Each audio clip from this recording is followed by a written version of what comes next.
Kemudian kalau Anda menjadi imam tidak tahu diri ya, kalau mungkin bacaan Anda sangat belepotan, tidak pantas, ada yang lebih bagus dan lebih ngerti fikih, Anda mundur biarpun Anda yang bangun masjid.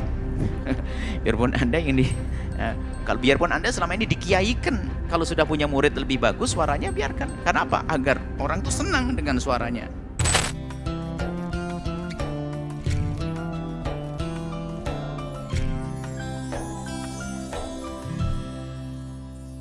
Himbauan di dalam menjadi imam, menyempurnakan sholatnya dan memperbaiki sholatnya menjadi imam, dan ancaman bagi yang menjadi imam dari sholat yang tidak benar. Jadi imam sholatnya nggak benar, kacau nanti. Jadi imam sholatnya ngawur. Jadi kalau jadi imam tuh benar, paling tidak ngerti ilmu jadi imam. Makanya ini yang kami serukan adalah kita sebenarnya ada diklat. Dan harapan kami adalah masjid-masjid ini. Jadi imam itu syaratnya bukan hanya lulus jadi juara, punya hafalan Quran, juara qiraah langsung jadi imam. Suaranya bagus langsung jadi tukang adzan. Ada ilmu fikih adzan. Kita sudah punya catatan di antara kami selipkan di antara buku-buku kita ada tentang fikih. Bagaimana menjadi imam yang benar, tukang adzan yang benar.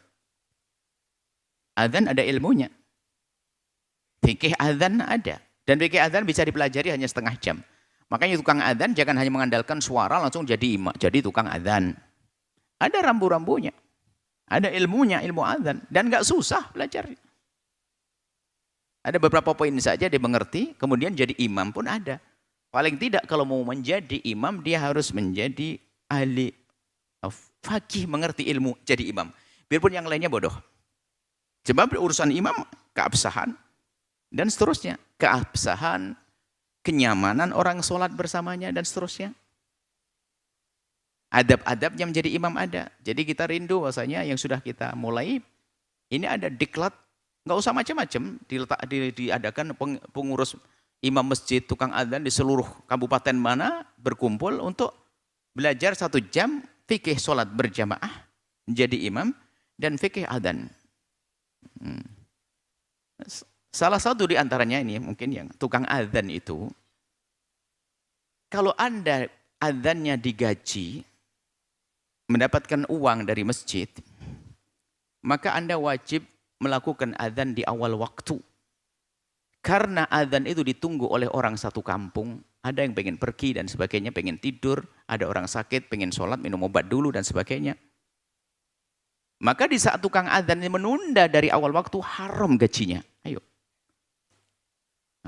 Jam 4:30 baru Allahu Akbar, sholat, adzan asyar. Baru dari kebun dan sebagainya. Loh, adzan. Kemudian jika Anda gratis, sukarela pun juga demikian, keutamaan adzan itu di awal waktu. Karena adzan itu memberitahu. Agar orang-orang tahu bahwa ini sudah masuk waktu. Adapun melakukan sholat berjamaahnya bisa sesuai dengan kesepakatan, apakah 10 menit setelahnya, setengah jam atau 1 jam, itu lain cerita. Tapi adzan nih, gunaan adzan juga jangan panjang-panjang, diantaranya seperti itu. Jadi imam, nah imam tuh ada ilmunya, ilmu jadi imam tuh singkat. Jangan gara-gara suaramu bagus, hafal Quran langsung jadi imam. Belum paham ilmu jadi imam, nah ini merepotkan orang. Di saat disalah diingatkan, lancar jaya, tidak mengerti bahasanya dia salah, bisa membenahi. Betulkan sholatnya juga tidak bisa. Maka ada sholat atau ada fikih tentang menjadi imam.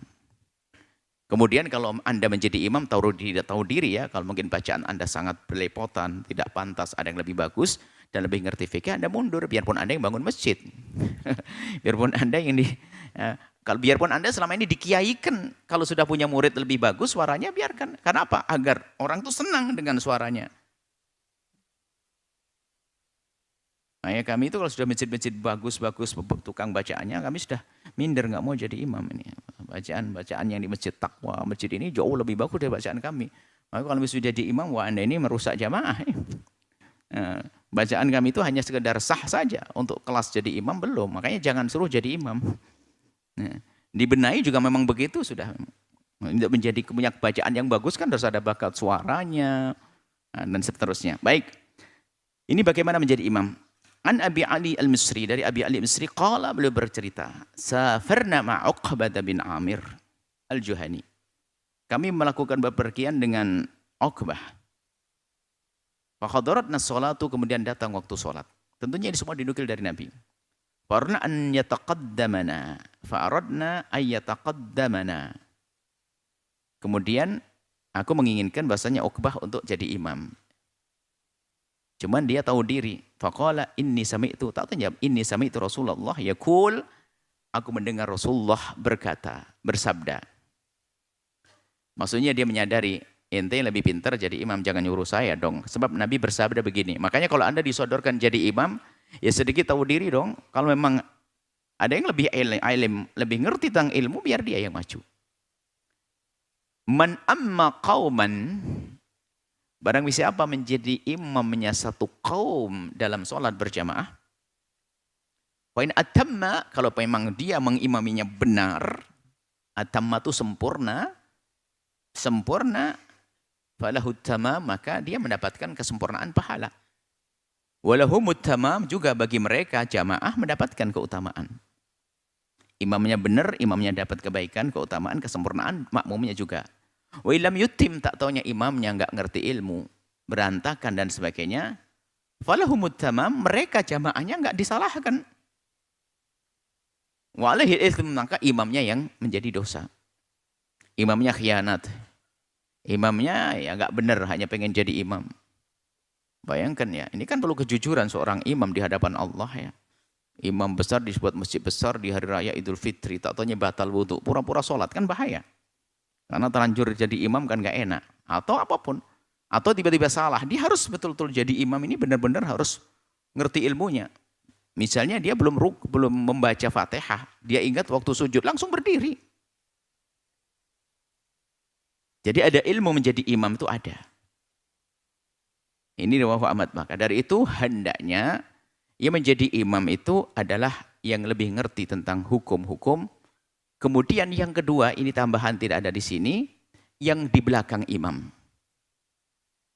Jangan Anda semangat sholat berjamaah, khususnya yang di belakang imam itu hendaknya juga yang mengerti tentang hukum. Jika suatu ketika imamnya itu batal sholatnya, maka yang di belakangnya ngerti hukumnya menjadi khalifah. Penggantinya gimana caranya? Jangan ribut, siapa yang gantiin? Ngomong batal sholatnya. Nah, jadi yang di belakang imam tolong harus waspada. Kalau Anda berani di belakang imam, berarti Anda bisa menjadi khalifah. Mungkin imamnya pingsan. Nggak ada sholat dibatalkan, imamnya pingsan langsung satu menjadi khalifah. Khalifah itu bisa saja yang di belakang maju atau istikhlaf. Imamnya sendiri karena dia batal, pengen ke kota yang lain, tidak kuat, dia menunjuk istikhlaf, minta digantikan. Itu ada ilmunya. Jangan imamnya bubar langsung ikut bubar. Nah ini. Jadi ada sederhana sebetulnya. Ada ilmunya fikih berjamaah, fikih menjadi imam. Baik, kemudian. At-targhibu min imamatin minal qawmi lahu karihun. Nah ini termasuk imam harus tahu diri. Ancaman bagi orang yang menjadi imam, ternyata orang di belakangnya tidak menyukainya karena dia, bukan karena mereka. Dia punya sesuatu hal yang menjadikan orang tidak senang, harus tahu diri. Kalau ada orang tidak senang kan bermacam-macam, karena dengki, karena benci kan bisa saja, bukan urusan mereka. Maksudnya, jika Anda punya sesuatu yang menjadikan orang tidak senang, jangan sok pengen jadi imam. Punya masa lalu yang kelam. Memang orang Allah Maha Pengampun. Tapi kan tidak semua orang tahu tobatnya. Jangan sampai sholat di belakangnya. Oh ini pemabuk. Nah pemabuk bisa ahli surga. Semakin mengatakan hadis mursal ini adalah musnad. Baik, kita terlepas dari itu. Kita baca dulu. Thalathatun. 3 orang. La yakbalullahu minhum. Allah tidak menerima dari mereka sholatnya. La yakbalullahu minhum sholatan. Allah tidak menerima sholatnya 3 orang.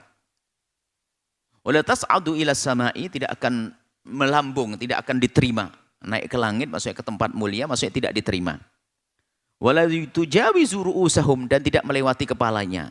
Maksudnya tujawizu ru'usahum, sebagian riwayat, bukan riwayat, takbir nabawi tentang amal, ya ini amal hanya sekedar di lesannya. Kalau pemahaman hanajir tenggorokan, ada orang ngomong banyak tapi nggak masuk ke hati. Omongannya hanya omongan diputar di otaknya, la yatajawazan hanajiri, tidak dirasakan oleh hatinya. Ilmu yang tidak manfaat. Ada amal tidak melampaui kepalanya, hanya berputar-putar pada dirinya. Jadi nggak diterima. Maksudnya adalah tidak diterima oleh Allah. Solat yang tidak diterima oleh Allah, pertama adalah rajulun amma qauman, satu orang menjadi imam bagi satu kaum, wahum lahu karihun, tapi kaum itu tidak senang dengan orang ini karena perbuatan dia. Karena memang orangnya adalah orang yang tidak layak menjadi imam, bikin orang kesel. Wa rajulun shalla ala janazatin wa lam yu'mar. Ada orang sholat jenazah tidak diperintahkan. Ini ada penjelasannya. Jadi begini. Sholat jenazah itu yang paling berhak pertama dan utama adalah ahli warisnya. Jadi orang lain tidak boleh langsung aku jadi imam biarpun kiai gede. Harus diizinkan atau diminta oleh ahli warisnya. Sebab dia yang lebih berhak untuk menyolatinya. Nah ini. Tiba-tiba ada orang langsung jadi imam. Kecuali diizinkan, silahkan jadi imam. Ini babnya beda. Yu'mar berarti diperintahkan. Itu makruh.